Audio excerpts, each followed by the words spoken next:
Good afternoon, everyone, and you are welcome to this short presentation about mobile learning.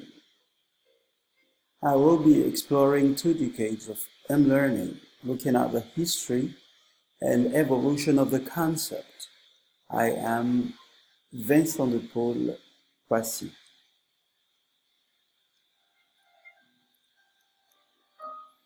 In an attempt to define M-learning, Cap and De Felice, 2019, used the terms short and sweet.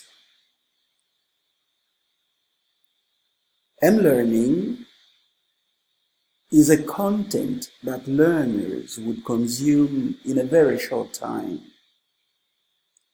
Actually, less than 5 minutes. And this presentation is going to be less than 5 minutes. So it's also an example of M-learning.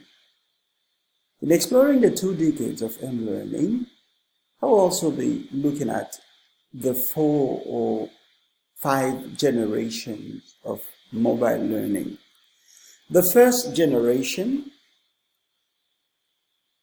the second, the third, the fourth, and today the 5th generation. There are 3 main sources that will help me develop this history of M-learning.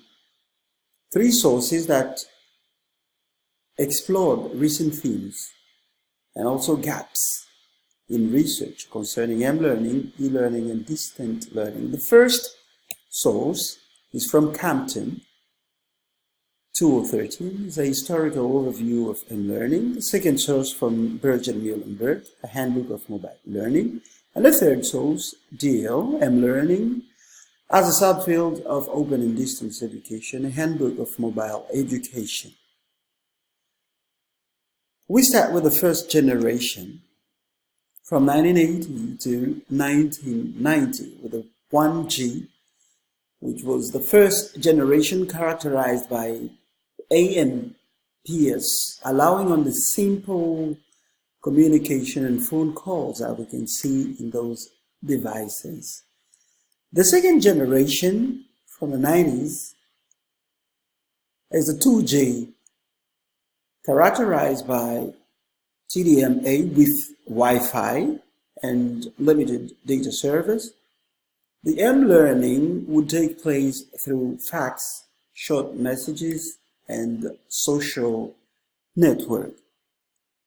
The next generation, from the 90s to our current time, the 2.5G, characterized by wideband, medium speed data, and Wi-Fi. Mobile learning would take place through speed data transfer, WebMS, and file sharing, as we can see on the graphic. The next generation is the 3D generation, broadband with high-speed data with Wi-Fi, which was characterized by this Wi-Fi getting speed. The M-learning would take place through video conferences, streaming videos, application shops.